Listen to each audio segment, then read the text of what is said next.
Okay. Grant, whenever you're ready, sir. Alrighty, I will do my best to take it away. Okay, can you let me share screen? Or maybe whoever hosts Sorry is. about that. That's I was Ted. a little slow. Sorry, Ted's Ted, eating. put Ted's down the eating, and pasta, he's not Ted. paying attention to his job. Okay, I did my job. Now I can go back to eating. That's right. Yeah. All right. I think I've got the right screen. Let me know if that looks right to everybody. Yeah. Yep, got it. Looks good, man. Okie doke, let's do it. Yeah, so like I was saying, we'll just do a few just kind of tying up loose ends from the LLM stuff from last week, and then we'll do more optimization things.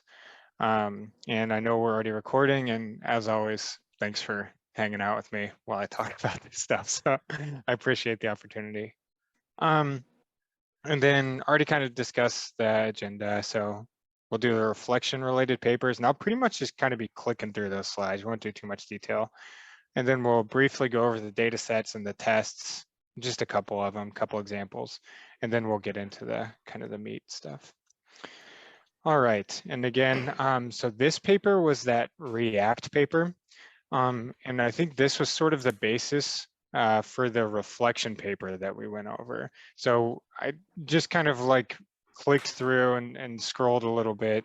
I didn't gather too much detail, but I at least wanted to flash it and kind of say that this might be worth a look.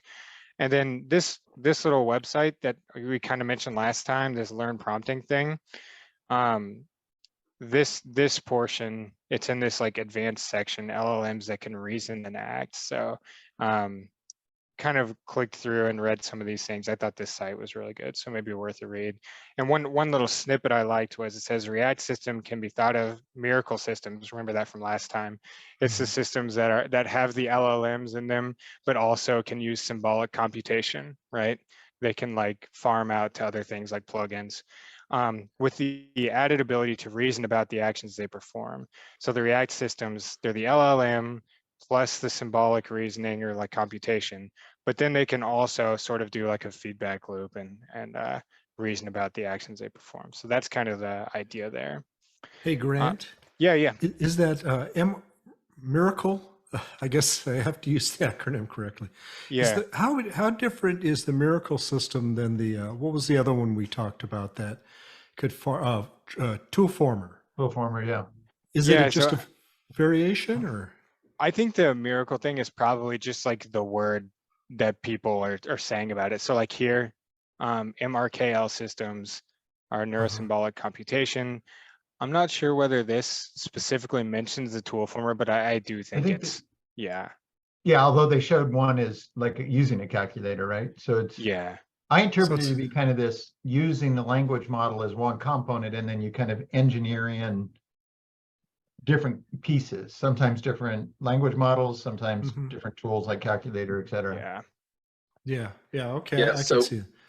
So I think the Toolformer was more, it was trained, hard-coded to use that short list of 4 or 5 tools, and that's it.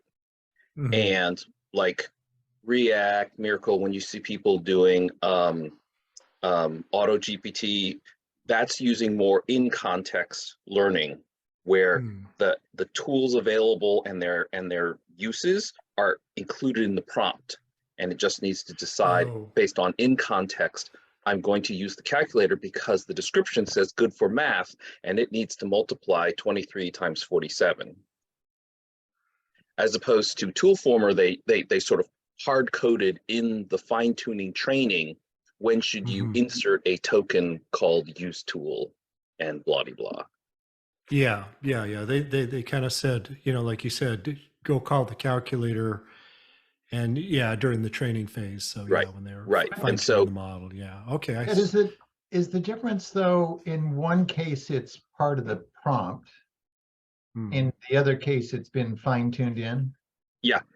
Okay. And there's still, I think, some prompting in Toolformer, but it's primarily the fine-tuning. Whereas all this other stuff, you can take a pre-trained non-Toolformer LLM that knows nothing about tools, and you just put it in the prompt, and get it to, elicit that behavior. So I guess that puts the onus on the person typing in to know that there's a calculator, a database, or what have you not then. No, I don't think so, Jerry. I think in the prompt that is kind of pre the user, it comes in before the user. In there, you specify tools that you can use. So it doesn't, it's not up to the user necessarily to specify it. You can tell not the language, user you can tell the user, language but model says you're going to get a question from the user. Yeah, maybe we should use the term prompt engineer or whatever they're calling them now.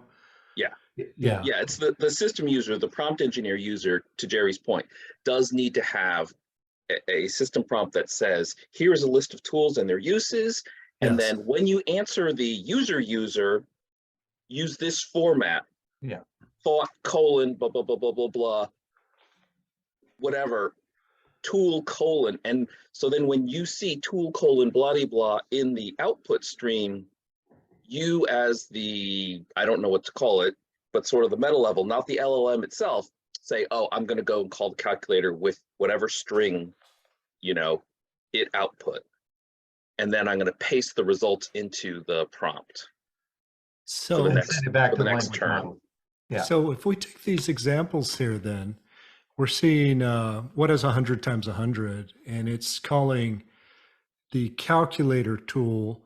So the prompt engineer would have put that in, and then when it sees X, whatever, some number times another number, it would then know. Is that what we're saying, or something else? So can I just ask a quick clarification, because I'm getting confused with it. It said use the term system prompt, which I kind of like that's the one that you don't see. You are in a friendly AI, you attempt to answer things, say blah, blah, blah, blah, blah. And then there's the user prompt that says, where is the Space Needle located? Right, that's separate. Yeah, that's exactly right. That's exactly right.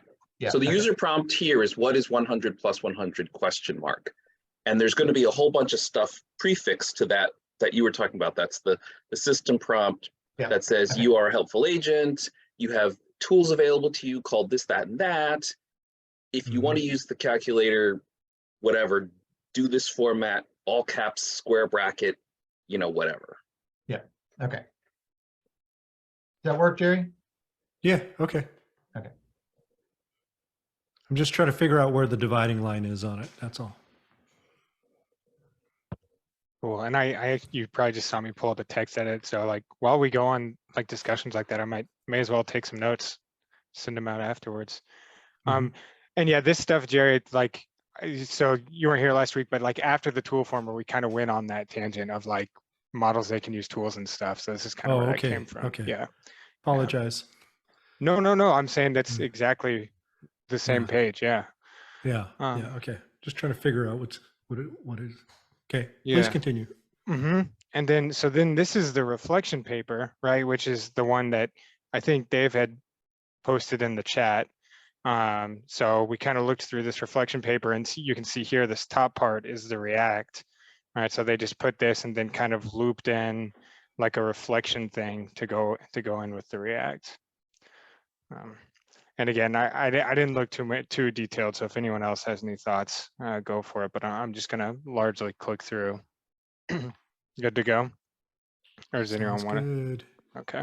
So it was basically then, it was another language model component was looking at the actions and observations and rewards, and then using that to trigger whether you should do a self-reflection, right?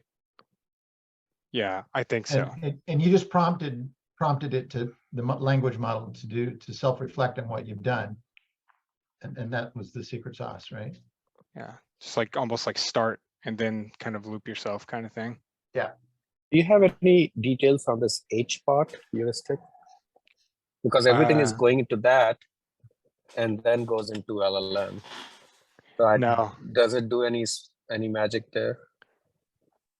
I'm really not sure on that one. Someone else? Anyone else? Yeah. But look at that. There's a reward function on the far end, and then there's an action and environment. It must maybe be doing some sort of association or evaluation. Yeah, so these action and environment. Oh, go for it. Was that Roman? Hey, It was, but you go ahead, Grant, and I'll just add some flavor on top afterwards. Okay, yeah. So the action in the environment, it is allowed to like compute things. Mm-hmm. Yeah. So that's all I was going to say, Roman. Go for it. Yeah. So for this particular paper, it looks like they made the reward binary, where in the ALFWorld environment, it was either you're in a successful state or you're not in a successful state. So typically in ALFWorld, they'll output a like reward ratio for whatever action you take. But in this paper, they didn't want to use a ratio. They just wanted like a binary success or failure criteria. And if you're in a failed state, then they knew that it was time to reflect. So if you look at that paper in one of the examples of their reflection, it's towards the bottom of the paper. They have a really helpful few shot prompt that they show. Yeah, this one, examining the mug. To basically see like where that reflection gets triggered in terms of the reward. So if we scroll down a little bit, we're going to get to a point where our status, there's a place where it starts looping. Scroll up a little. Was it this last one here? Status fail. Let's see. This Oh, red one? it's the not this example, but the one before, I think. It's to heat up a mug.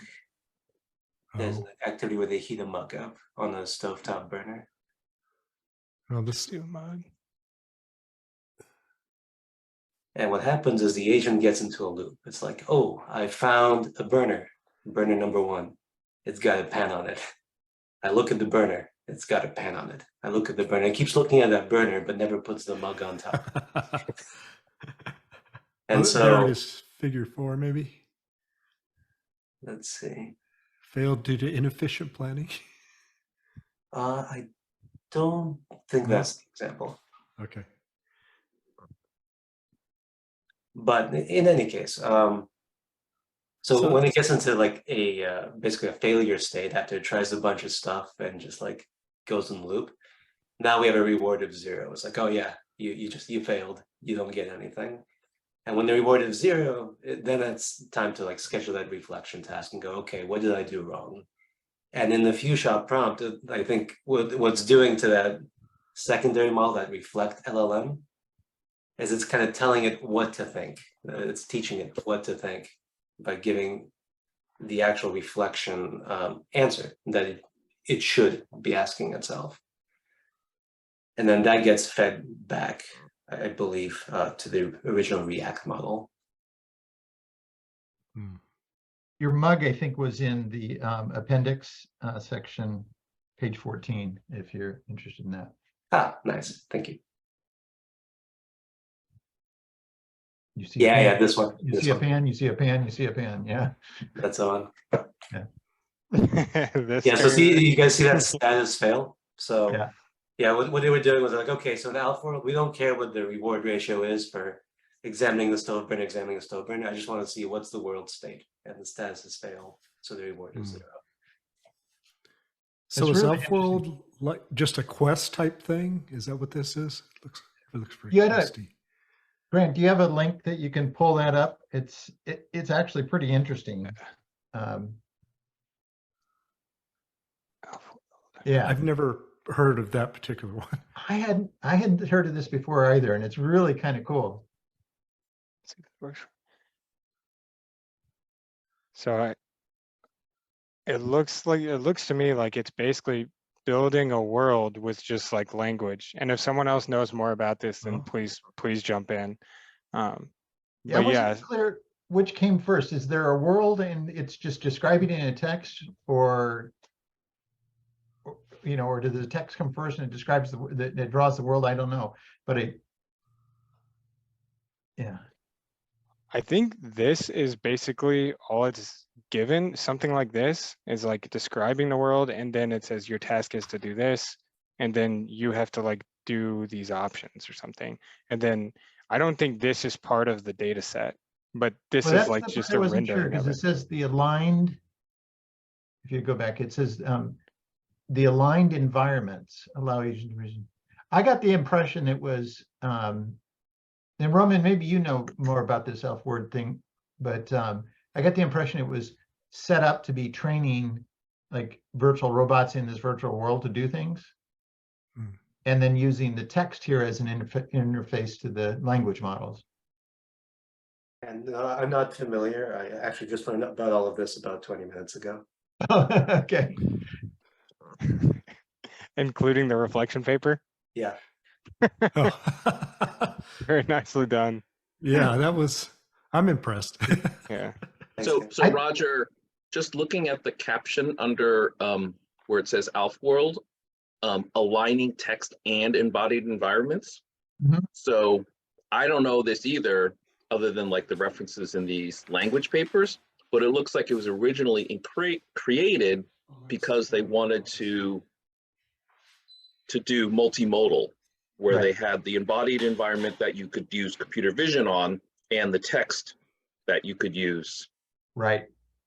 And to me, this is pretty impressive and pretty cool, because it's kind of extrapolating this world knowledge in these language models into this, it's a simulated physical world, but this embodied world where you tell it to do something just purely logical, just a logic thing, go do this, a verbal instruction, and it knows all the implications of where the pan is and kitchen and stuff like that.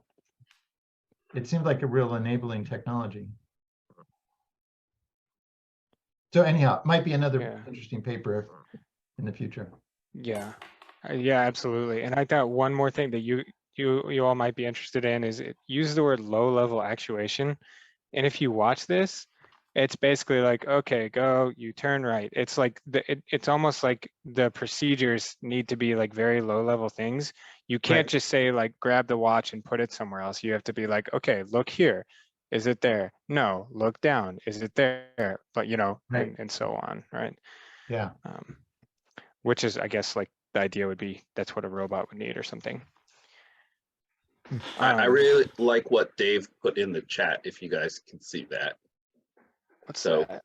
High level planning in the text modality, but then affecting it in the real world is what they originally created this for. Cool. Okay. Very cool. Right. So if your first thought is, I need to pick up the apple, where the heck is the apple? How do you get there? How do you use your arms? Right. I want to wash the apple, or go to the sink, take the apple to the sink so I can wash it. Right. How do you move to the sink? Right. Like different kitchens have sinks in different places. So you have to turn around and look, and you have to see if there's obstacles. You might not be able to go in a straight line. So I think that's what they originally created it for. But it sounds like these LLM papers are just dealing with the text only part of it. But bring the high level planning and kind of world knowledge to the picture. Yeah, without the actual robot part. Yeah, just right. They assume the robot has actions. I think this could be a real gem on large language models. Yeah, that's kind of cool. Yeah, so let me just slide back right here, and we'll actually get to those tests or the data sets in a second. And then one other paper that was referenced in this reflection paper was this I Speak You Verify one. And this came out like previously, like a couple years or so, maybe even more than a couple years. 2022. I'm wrong. But basically what they were doing is they're talking about like building trustworthy machine learning systems. So the goal was to basically produce a human verifiable certificate of correctness is the word they used, right? So you have like a natural language prompt, write a Python function F that removes all the odd numbers from a list, right? And it's generating the formal specifications, right? These assertion statements, all the tests. And then it's also generating a set of functions, right? So implementations and tests. And then what it does is it makes this little cross here of programs and specifications, and it says which programs meet which specifications. And then, you get to verify which ones do you want and so on. So it's like human verifiable because you can see the specs, right? You can see the tests, and then that's supposed to build your trust in the system. And then So if you have enough trust, you just say, okay, you guys are all fired on Tuesday because I don't need any more developers. yeah, I think that's the idea. Yeah, okay. this is like program synthesis, right? Which is Well, basically yeah. taking the jobs of programmers. We're Well, making us. So is there a reinforcement learning loop here, or just a separate verification? Yeah, that's a good question. I actually, I don't know. Again, I didn't read it in depth, and there certainly might be something like kind of looping up. Yeah, I mean, that would make sense. I agree. It's a good thought. And then just, yeah, and then just a couple snippets here. Human verifiable certificate of correctness. Yeah, so I said that. And then one other thing that I thought was interesting was they said, surprisingly, we found our methods for building trust also serve to boost overall accuracy on natural language to code generation problems. So they're saying like these systems where they're trying to build trust also boosted the accuracy. And you know, that kind of jives just with my own experience, right? Like if you're trying to prove to someone that your thing works and is right, you tend to do a better job on it, right? So I don't know, it kind of made sense to me. Maybe we could leverage that. There was another paper that that said that if you tell your large language model to do test-driven development, so if you guys are familiar with TDD, so you basically tell it, produce all of your test cases before you write any of your code. A best practice some of us try to follow, some don't, you know, sometimes. But anyway, then the LLM, which has no access to like an actual Python REPL or anything, but it's just doing, you know, straight code next word prediction, it actually does, you know, scores better on programming tests that they run it on benchmarks. Or so it can get better at salesmanship. At what? At what? Yeah, I'm sorry.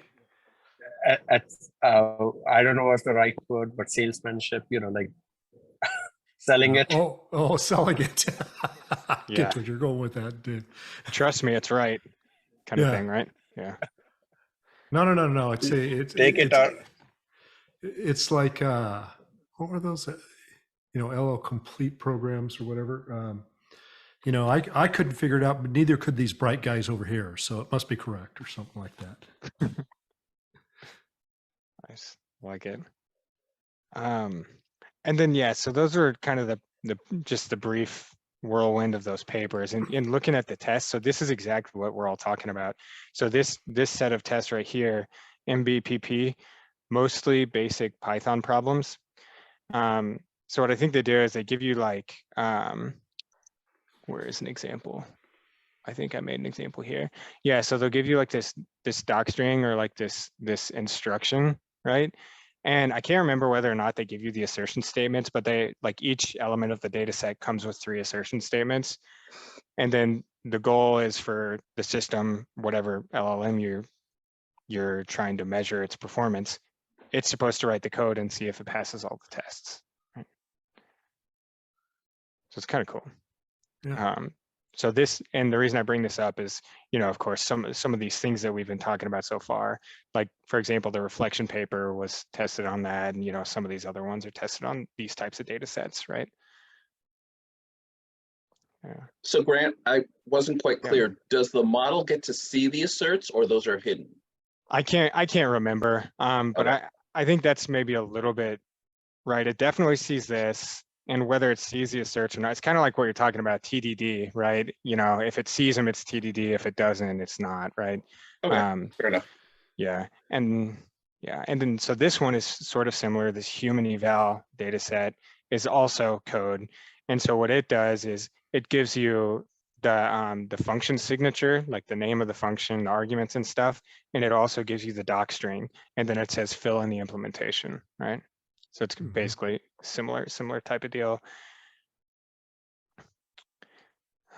Then there's the ALFWorld that we talked about. I mean, and there's probably tons of these data sets. I literally just I grabbed 5 from the papers we were reading. So HotPotQA, this one's kind of funny. So like what it's doing, I like this little example right here. So what it's doing is it's asking questions and seeing if the model can answer them, but the questions are like spaced over like different articles, like for example in Wikipedia, right? So for example, this question is, what was the former band of the member of Mother Love Bone who died just before the release of Apple? And so, you know, paragraph A, this is a totally different article. It's talking about Return to Olympus is the only album by alternative rock band Malfunction. It was released after the rock band had broken up and after lead singer Andrew Wood, later of Mother Love Bone, had died of a drug overdose in 1990. Then in a completely different article, it says Mother Love Bone was an American rock band that formed blah, blah, blah. Frontman Andrew Wood's personality and compositions helped to catapult the group to the top of the burgeoning late 1980s, early 1990s Seattle music scene. Wood died only days before the scheduled release of Apple. Right, so it's taking this stuff and it's taking this stuff. So that's kind of the goal of this data set. It's kind of cool. And then one more, this fact verification thing. And this one felt similar to that one as well. I can't remember if there's a good example here. Yeah, just there's a claim here. The Rodney King riots took place. It's just fact verification and they call it fever. Rodney King riots took place in the most populous city in the USA. And then in the Wikipedia page, Los Angeles riots, you know, it's saying here. And then in Los Angeles County, it's saying it's the most populous. So it's just got to connect those facts. Right? Nothing too crazy, but still fairly interesting, I'd say. And then so what is the verdict is supported, not related or refuted. I think it kind of has the 3 options. So this is the model that's going to put fact checkers out of work, I guess. Yeah. I think we need this on every online site, you know. Exactly. We need this to put politicians out of work. Yeah. The ones that lie. It needs to follow the Twitter of every politician. Maybe we can do this. We hook it up to their microphones. We do text, speech to text, and it plays like a fart noise or something like that when it fails the test. How's that? That's a brilliant idea. Yeah. Grant, I'm curious if you looked into, so the last one you gave was pretty nice because it was just 3 state output, right? Supported, refuted, whatever. Yeah, this one right here, yeah. Yeah. But the other ones where they're generative responses, how do they measure correctness of the response? Right, so this were, like, for example, the correct answer here is malfunction. Are the questions all single word, you know? Yeah, that's a good question. I don't keep clicking it. I was wondering if I had the link to the Hugging Face, but I don't think I do. Grant, are these all from Hugging Face? Yeah, that's a good. So like this one, I didn't see on Hugging Face. Again, I didn't look in super detail, but you know, this fact verification one is on Hugging Face, and then this HumanEval one and the mostly basic Python programs are problems is. I don't know if I saw the ALFWorld. I can't imagine it isn't. And then the HotPotQA. What was the HumanEval? What was the correctness? Correctness. Yeah, the correct answer there. Yeah, this one, I was actually a little curious on that because it has this canonical solution. This is like a human written implementation of the function. But I don't know how they say, yeah, these are assertion statements. So yeah. Okay, so, yeah. Okay. And those assertions are the human written assertions then, is that? Yeah, it's part of the data set. Yeah. Okay. Yeah. But I didn't know how they use the canonical solution in correctness. It may not even be using the correctness. I don't know. Okay. Yeah. Close out of some of these.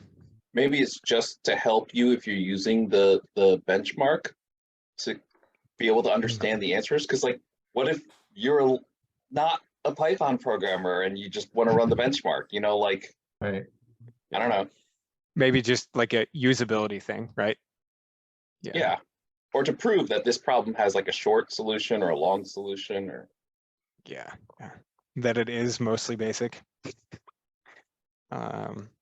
Okay, cool.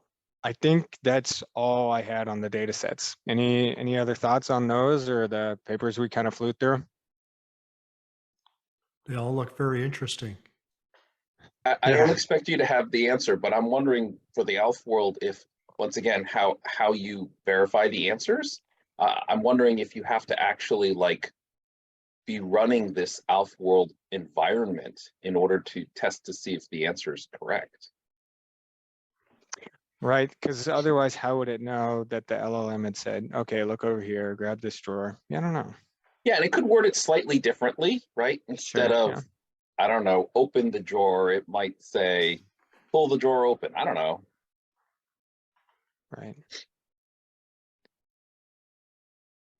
Yeah. But anyway, if it requires actually like running this environment, then like it may be downloadable or something, but I don't think it's, you know, it's not just going to be something you can trivially download from Hugging Face. Here you go, Yeah. Ted. How about that? This TextWorld engine, maybe that's something. Yeah. And it looks like a pretty simple environment. Right. I'm just saying it's not going to be character for character. Your answer is exactly the same when you. Yeah.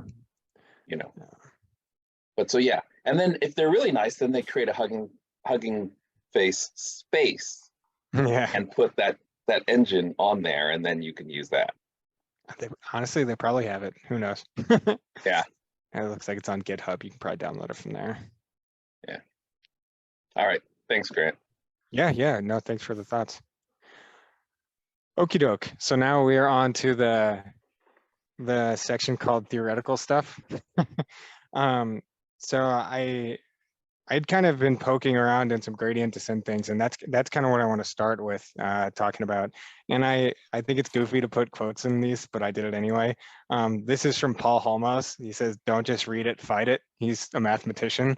And that's kind of something I feel like about this gradient descent stuff that I was kind of tinkering with. So there we go. I'll show you, this is my favorite slide. I'll show you kind of something that I was working on. Let's see here, I'm opening it up. And I should say that the slides are in the Slack. I don't know if everyone saw that. They're in like the agenda section. So you can click through and open up these GeoGebra activities as well.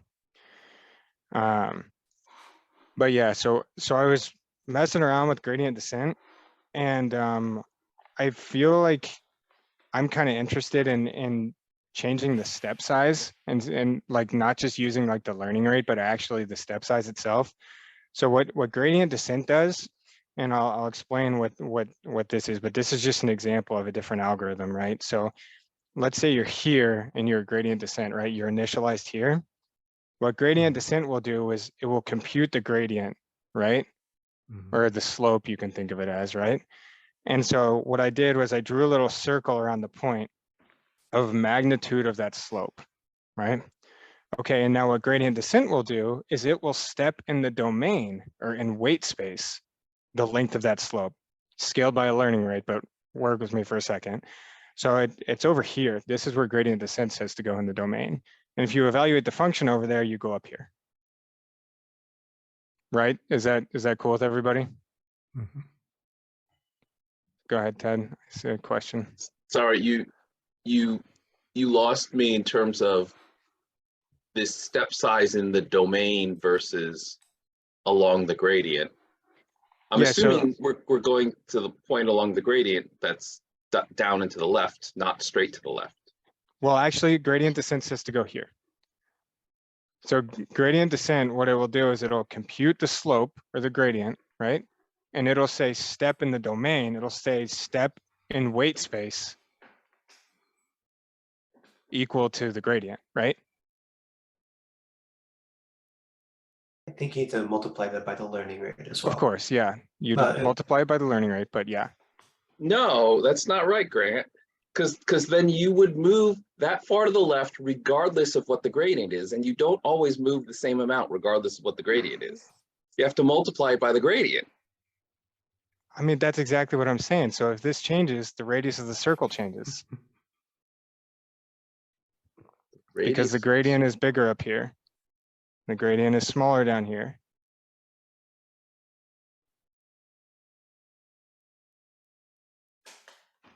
So basically what you're saying is that is the gradient magnitude, but then you still have to adjust for the learning rate. Yeah, so the learning rate would shrink this, but gradient descent says step in the domain or in weight space proportional to the magnitude of the gradient. Right, but where are you showing here geometrically the magnitude of the gradient? The radius of the circle.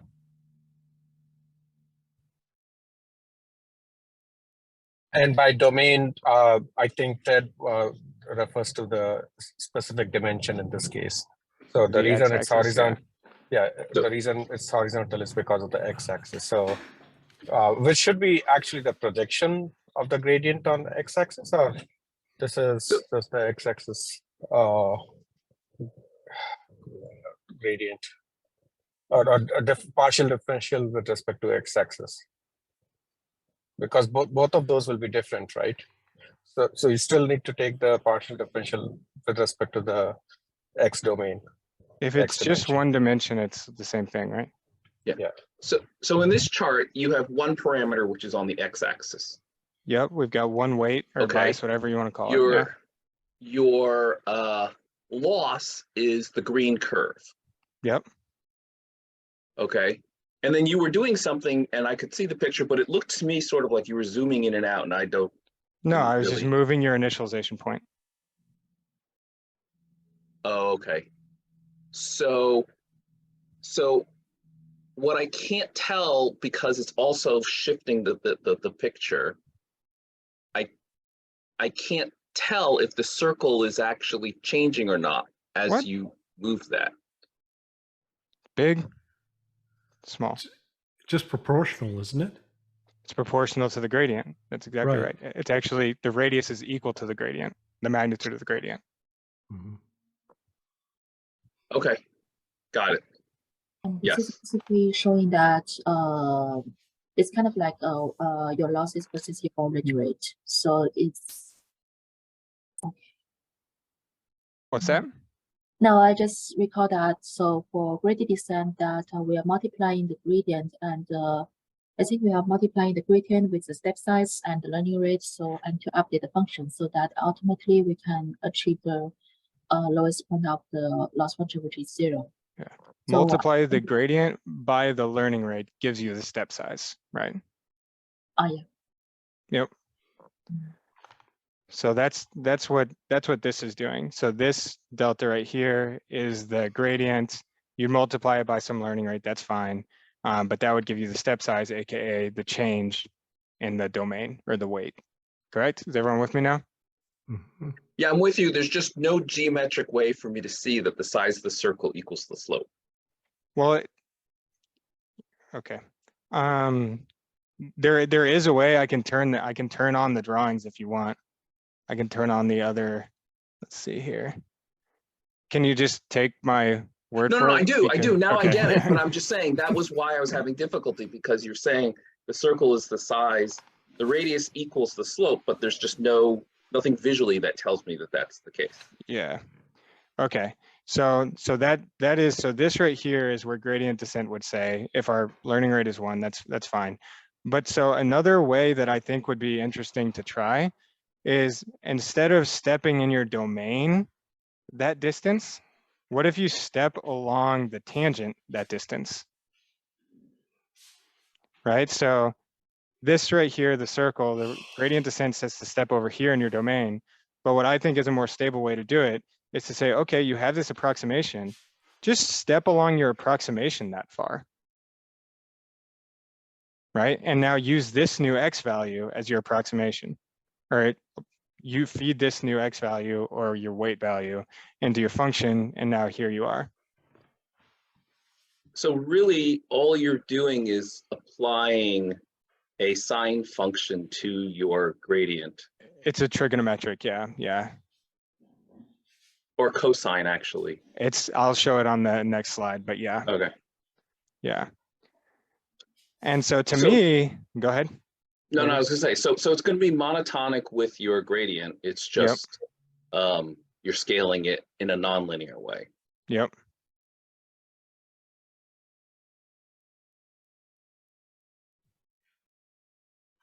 Okay. Yeah. And so like to me, like, you know, obviously learning rate aside, it's pretty clear to me that like when you go even remotely farther away, gradient descent just explodes. And then this method stays pretty close to that center. No matter where you go, it's very stable, right? Stays right there, stays right there, while gradient descent explodes every time. Grant, isn't that the cosine learning rate, essentially? So there is What's this that? learning rate, cosine learning rate. Dave, are you talking about a cosine schedule, learning rate schedule? Oh, that's very different. So that's okay, different because that's decaying over time versus on any given value. That's right. There's a learning rate decay. Yeah. Not the adjustment to the gradient. Yeah. Grant, the one thing here is that you're saying that following the tangent keeps kind of the domain coordinate close to the low point, but that's very much a function of the type of loss. Yeah, it's not I'm not saying that it like nails it initially, right? I'm not saying that. I'm saying it's much more stable than gradient descent. So Grant, are you familiar with second order optimizers? Yes, I've got a small slide on that. Okay, because I'm not that deeply familiar, but I think that you could just use the second derivative and do like Newton's method as opposed to simply using the tangent and doing a trigonometric conversion. Yeah. So this is actually great because this right here, it doesn't scale with the squared of the dimension.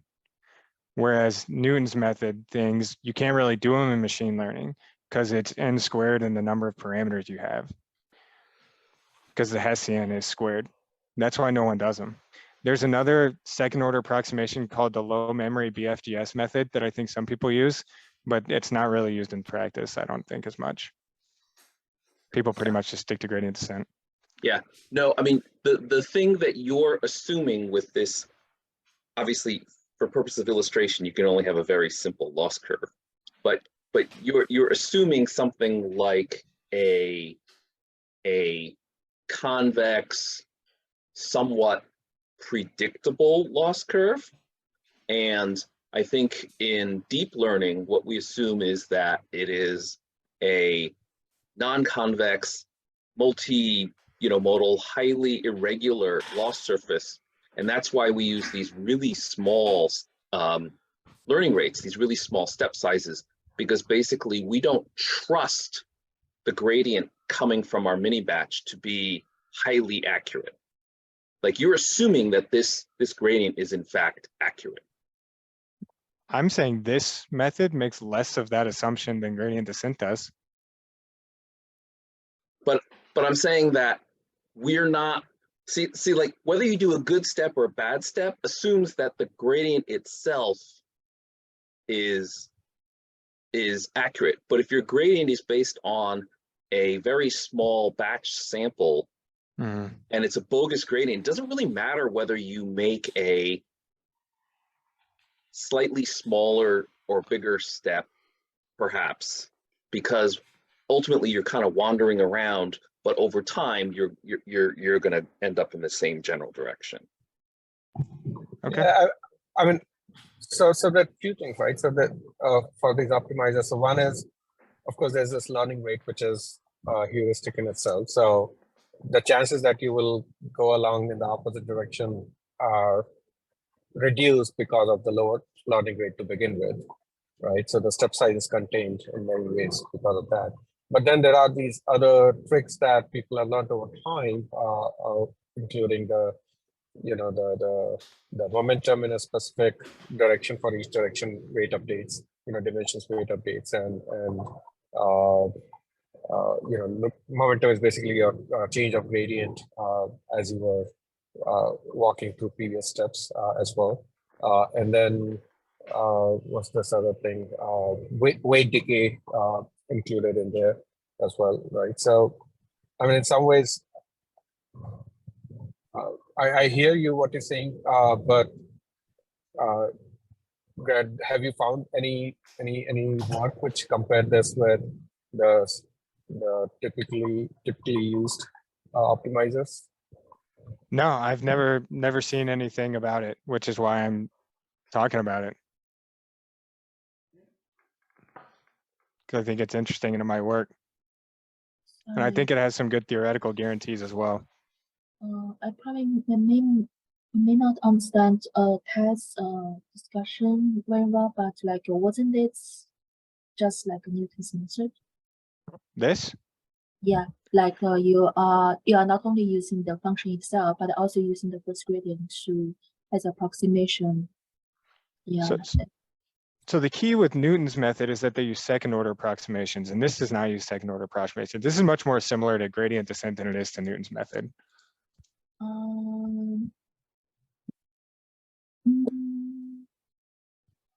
Right, because Grant's technique does not take into account the curvature. It is only using the information contained in the tangent line. Mm-hmm. Does that make sense, Shulin? Yes, that makes sense.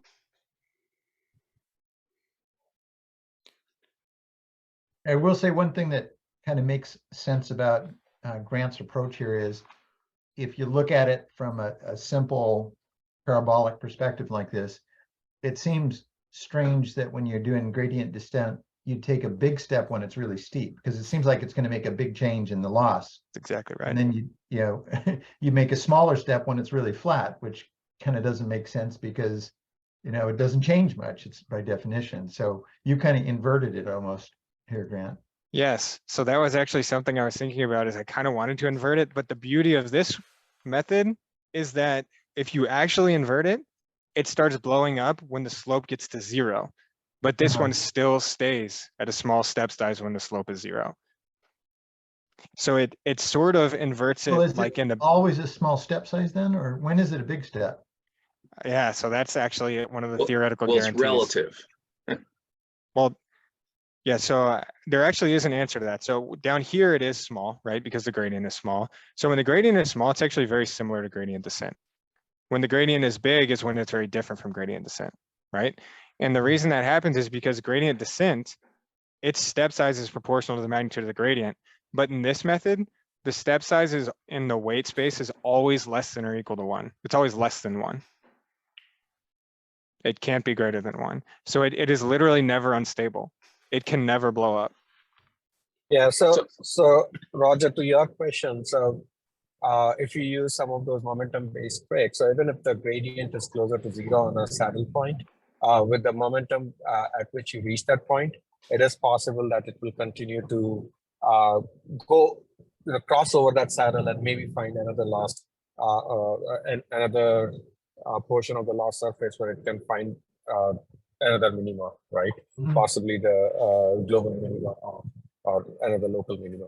But with this one, the assumption is that the actual loss surface right? So it is, there's one loss. If you have Dave, you're dropping out really bad. Okay.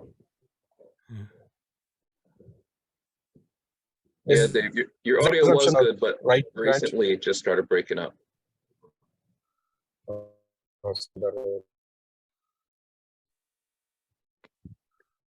So Grant, in your 1D example here, if we think of the gradient here on the right-hand side,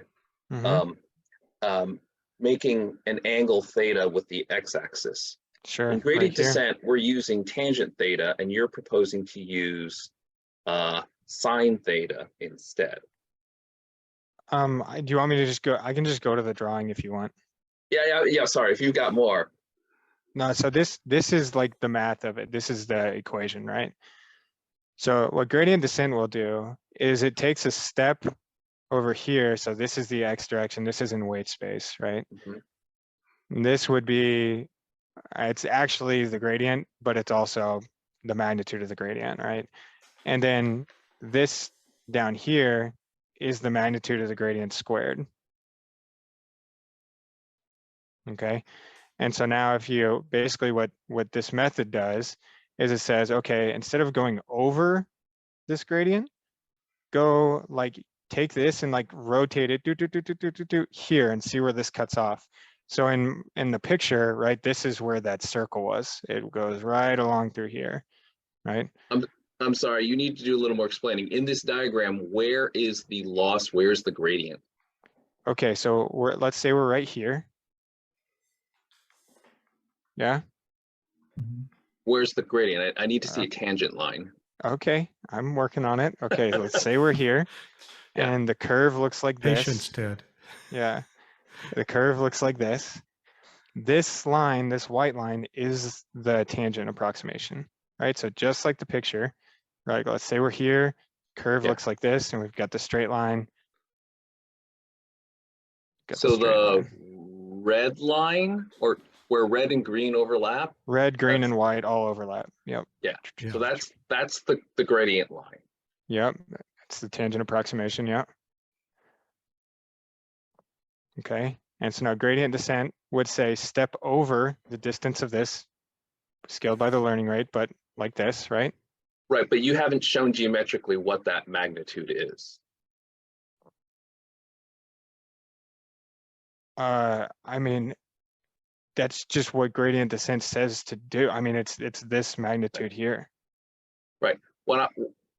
If you go back to your diagram, what I'm saying is if you label the sides of your green triangle.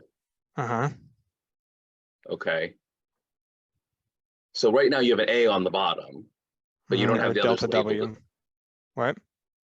You have an A on the bottom, but you haven't labeled the other sides. You don't need it.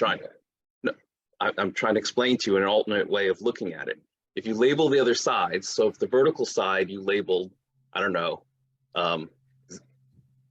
Z, then B equals Z divided by A. Okay. It's just the tangent of the angle that's on the lower left end of the triangle, which should be the same as your blue angle, I believe. Yeah. Yep. Right. And you're proposing to move A instead of B, right? Yes. Yes. So that's cosine theta instead of tangent theta. So the two are related by sine theta, in 1 over sine theta. Okay. I mean, here's the relationship. I did it, and you know, it might be the exact same as what you're saying, but this is the derivation. So if my math's right, and what you're proposing is to use cosine theta as your, I don't know what to call it, pre-learning rate step size, then it's true it'll never explode. But the flip side of it is it'll never be greater than 1. Right.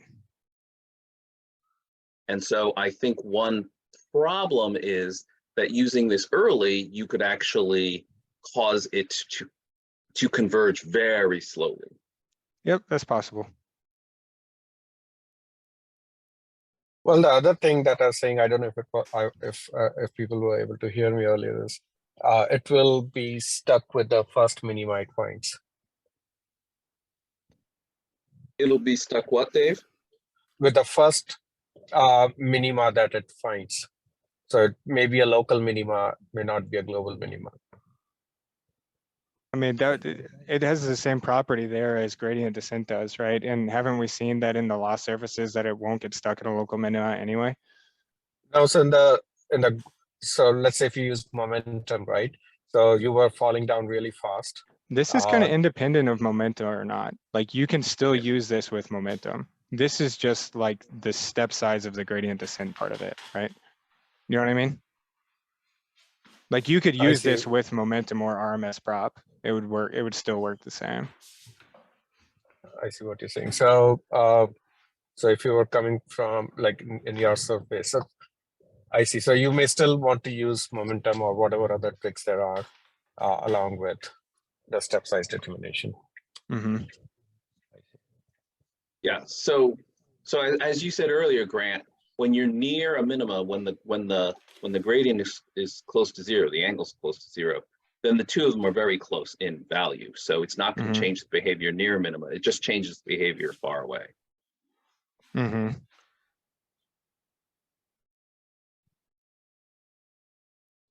I propose that gradient descent doesn't seem to behave very well when it's far away.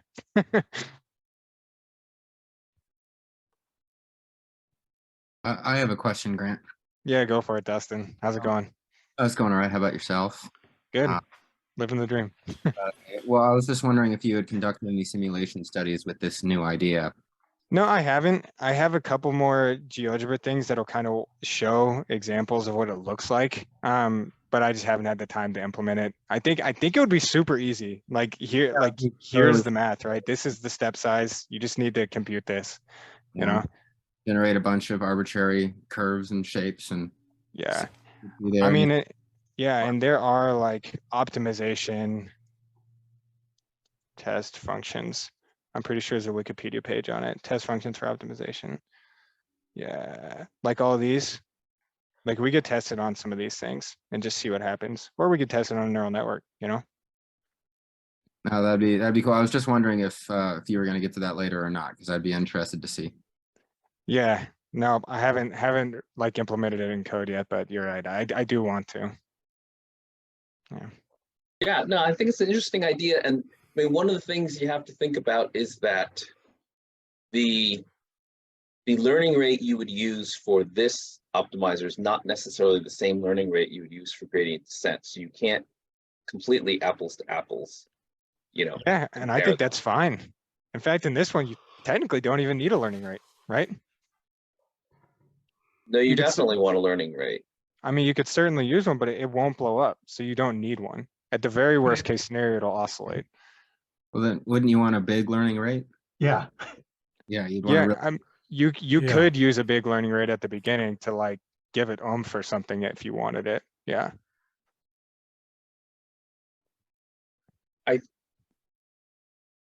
Well, yeah, I'm just saying that I think to be a fair comparison, what you'd want is you'd want to do a little bit of a search, whatever, a simple grid search, whatever, to find like, you know, what's the optimal learning rate for gradient descent? And then what's the optimal learning rate for grant descent? And that's the fair comparison, because comparing a non-optimal learning rate of one to the other isn't really a fair comparison. Yeah, right. I mean, I'm not going to pick the worst learning rate I can on gradient descent to say this no, one's no, better. But I'm saying even if you just arbitrarily said, let me use 0.1 on both, like one might happen to be of course far from optimal, the other might happen to be close. So the fair thing to do would be, you know, you do a little bit of a search and you say, okay.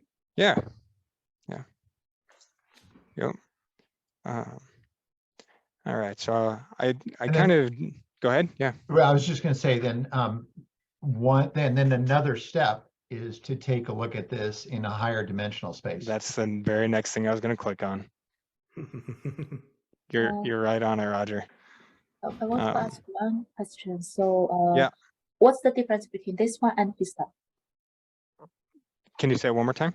What's the difference between your method and FISTA, FISDA? FISDA? Yeah, this one. Like this? What is this? No, the FISTA approximation method. FISTA. Like that? No, PA. Was it? TA. FISTA optimization method. I've never heard of this. I might have to look into it. Do you think it's related, or are you just asking? Yeah, I just feel like it's related. I post the link on the chat. Okay. So yeah, because the method you described somewhat seems very familiar with what I learned in the classes last year. So the problem you discussed. So yeah. So basically, I also think that for the determination of the optimum learning step, you can consider kind of like consider, sorry, I forgot the name again. So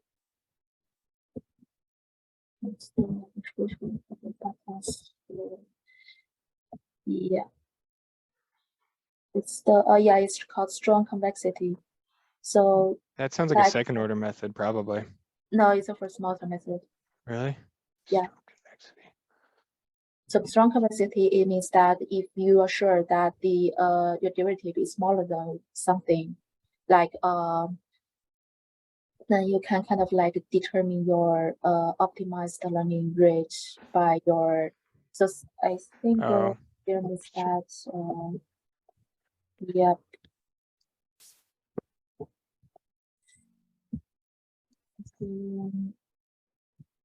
Yeah. I have, as a side note, I have no idea whether or not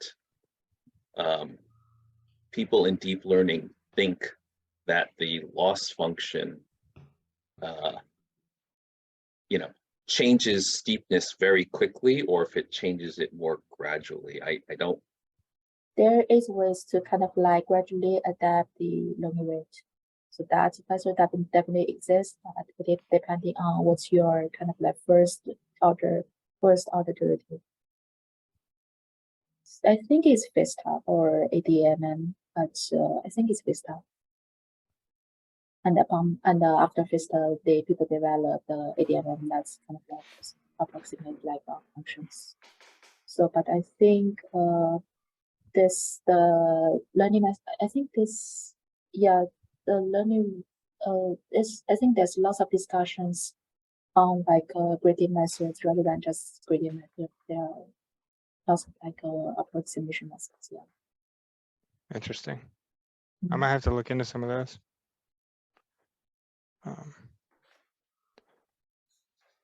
Yeah. Yeah. Let's see here. I think, Roger, you had asked about more than one dimension, right? Yeah, So, higher dimension. Yeah. Let's see here. I'm going to leave this, close out of these things. All right, let's see if I can get an example here.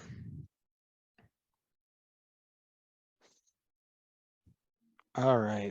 I'm thinking higher dimension like n equals thousands or millions. Yeah, I mean, obviously I can't show you what that looks like, right? Other than write the code for it. But I think this is at least some sort of like an idea in at least one more dimension, right? So what gradient descent does, right, is if you look down upon gradient descent from like a bird's eye view, right? If you look at the step size, it draws a circle in the domain based on the magnitude of the gradient, right? So it cares about the step size in the domain. So whatever the gradient is here, it would go to here because this is the circle in the domain, right? Does that make sense? Yeah. And then what this new method would do is it draws a circle along the surface, right? So you can see since I tilted it to the side here, if I turn off that, this right here is the new method, right? It says, take the magnitude of the gradient, go that far along the tangent approximation, right? So that would be, I'll turn off these points right here, G, where's H, go away H. Yep. So the new method will come here and like the gradient descent will go here.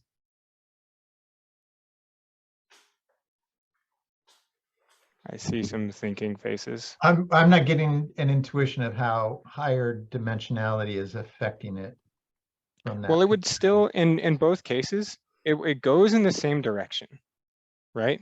That's something that this shows, right? Like if you look along, they're both going exactly the direction of the gradient, the steepest descent direction, right? Yeah, but you got a nice bowl shape at that time, which is it's a nice when your loss function has a nice bowl like that, it's easier to get to descend down to the bottom. It's when it's more kind of taco shape, I think, where the gradients are different in the different dimensions. That you're talking about the ravine problem, right? Yeah. Well, what Roger's saying is when your components are on different scales in your different dimensions. Mm-hmm. So I think Roger's onto something, an interesting question. I don't know what the answer is yet, but if you say that the Z direction is your loss and the X and the Y are your two parameters, what if the gradient in the X direction is small and the Y direction is big? What does gradient descent do in that scenario? Well, it does the same thing that gradient descent does generally, right? I mean, just like directionally, it goes the same direction, right?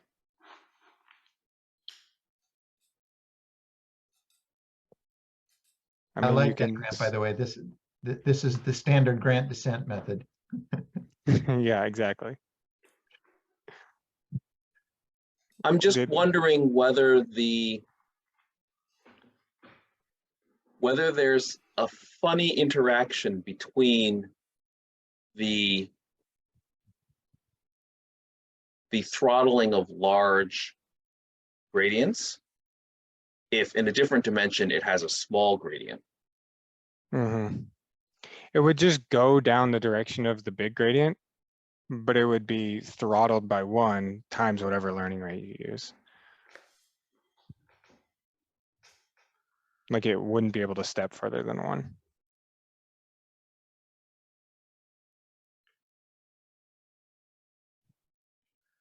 But 1 is a relative term, right? So 1 what? Right. You don't know what the appropriate 1 step is for that particular loss function in that particular dimension. Yeah. Let me say this a different way. So you defined in the 1D sense, in the 1D case, how you calculate how far you're moving.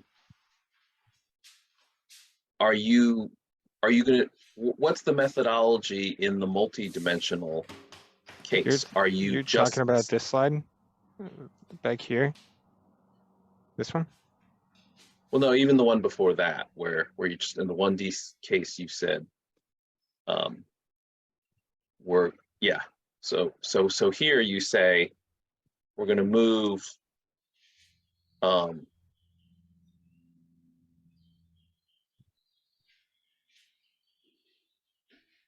Actually, I don't even know how you defined it exactly. But instead of moving straight to the left, you're going to move to whatever the point at the bottom.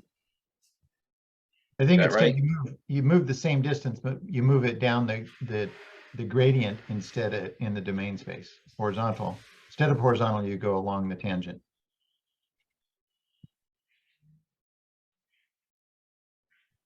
Is that right, Grant? You're saying right here it's 1 dimension, so there's really only this dimension to go. But then when you look at it from this direction, you're just going directly downhill rather than to the left. Is that what you're saying? Sorry, I was just I was describing that 1D picture. Yeah, I'm just trying to figure out what you are actually calculating in the multidimensional sense case.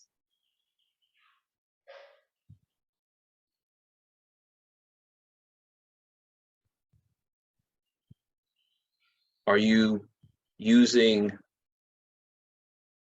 so in the 1D case, it's very clear, like the gradient has a slope, right?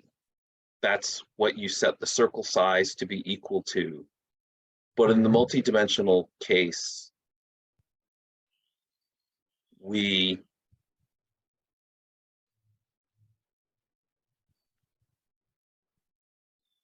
mean, is it not just this? Isn't it the same, like partial differentiation in that direction, and that's all you look at? It's just partial derivative, and then you can get the magnitude of that, right? Yeah, so then, sorry if I'm just being a little slow here. So like that's I'm just trying to figure. Go ahead. I'm just trying to work out in my head if what you're doing scales the different components with respect to each parameter separately. No. See, because you can tell, like, let's get this example.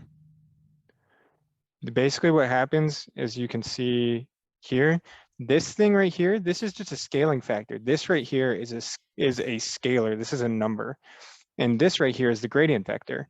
And so if you multiply every element of the gradient vector with a number, then it's going to go in the same direction it would have gone in previously. Is that what you're asking? No, see, I'm trying to figure out whether your scaling factor is calculated or the equivalent of calculating it component-wise, or if your scaling factor, there's one scaling factor globally used across all That's what I'm dimensions. saying. That's this. It's just a number. It's one number. It's one scaling factor used across all dimensions. So I think if you have one scaling factor used across all dimensions, that's exactly what gradient descent does with the learning rate. It's just a scaling factor that you use to multiply all the dimensions, right?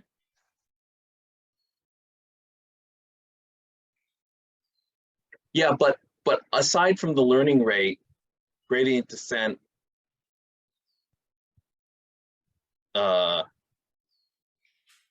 how much it moves, you can do it component wise, right?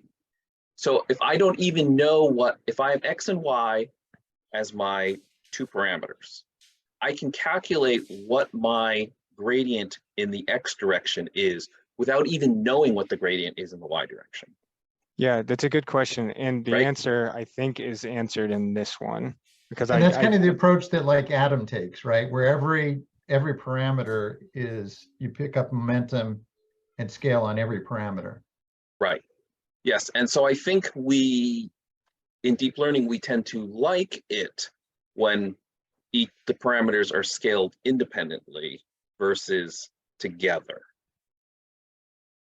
I mean, again, if you're talking about parameter or momentum, this is no different, no, right? You can forget momentum. I'm saying that in general, Adam is a good default optimizer because it scales each parameter independently. Now it also happens to have momentum, but even if Adam didn't have momentum, it would still have the benefit that it scales each parameter independently. Okay.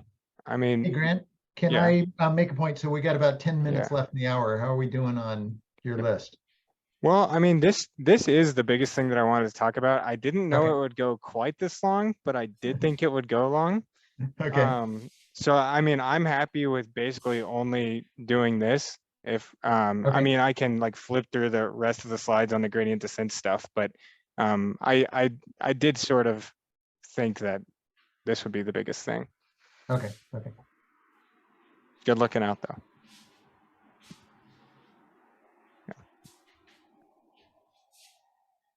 All right. Yeah, so this is one more like that I thought was kind of cool. Like if you trace out this, basically it's allowing you to look in any like arbitrary dimension or direction, right? So if I turn off this plot here, so let's say, you know, right here, this would be weight 1 and this would be weight 2, for example, right? And if you can basically just slice the graph in either of these directions, which I think is kind of what Ted is saying, right? You can look at each of those dimensions, and you can kind of do that, right? You can still do it. You could still slice this in that direction, and it would prescribe you a point to go to, just like gradient descent does. So these are all of the points prescribed by this new method, and these are all the points prescribed by gradient descent, right?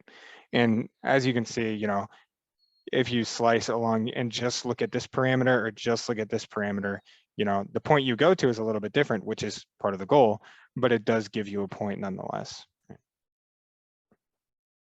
Yeah, I may not be understanding your proposal completely, Grant. I just feel like there's two potential proposals you could make for the multidimensional case. One is you're going to do what you're saying, where you're going to have the scaling factor, right? You're not going to pick a step size based on the magnitude of the gradient. You're going to do something slightly different, right? You could do that where each independent component is scaled individually, or you could do it with one global scale.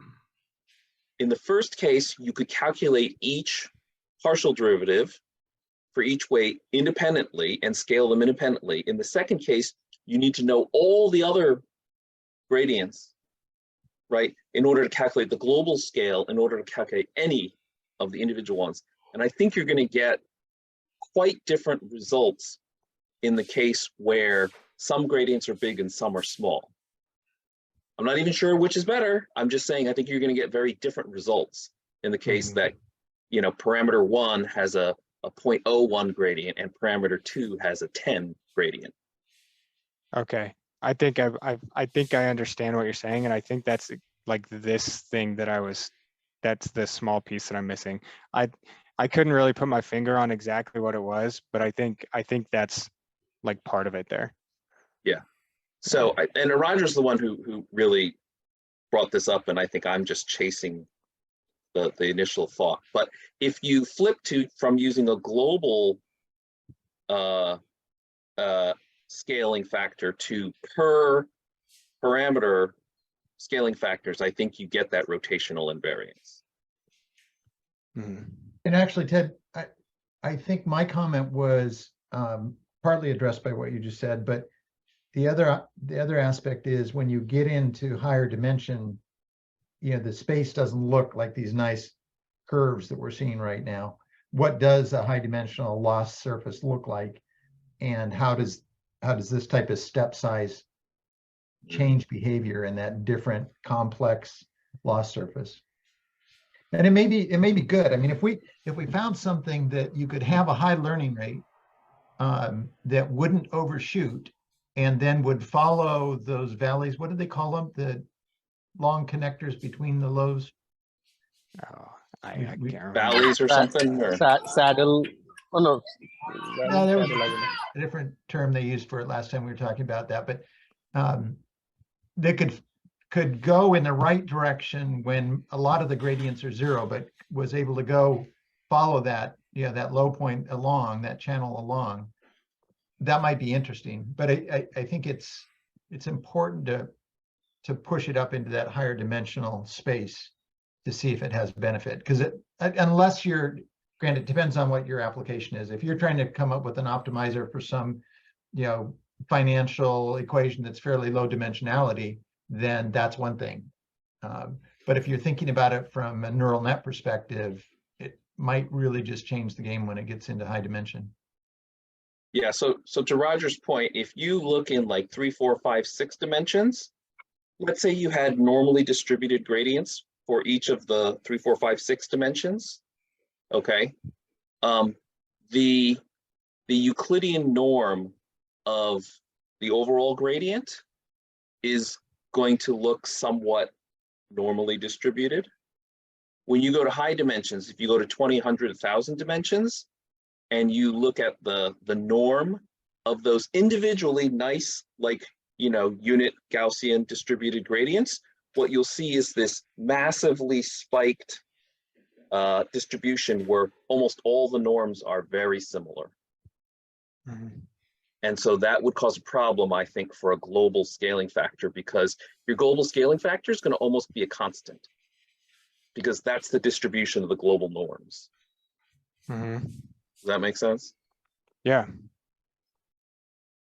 But per component, you still get the 1D sort of scenario, I think. But Grant, I also think doing this, you know, running a test in a higher dimensional space would be fairly easy to do. I agree, yeah. Just replace the training loop with a slightly different step. Yeah.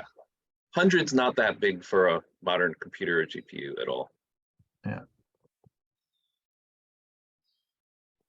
So this is really cool, Grant. I mean, I don't know how you like think of these things. Yeah. Hey, Grant, I don't know if you noticed, I did post some links that ChatGPT shared about trigonometric gradient descent. So I still have to verify. I'm on the road right now, but if it is hallucinating or the links that it shared really exist, so you might want to take a look at that as well. Dev, we can't hear you that well, man, and you've got some crazy The soccer background team's noise going wild. Yeah. Really? You couldn't hear me? I I mean, can hear you all good. So weird. Okay, let me see if I can you hear me better now? No? Not really. No.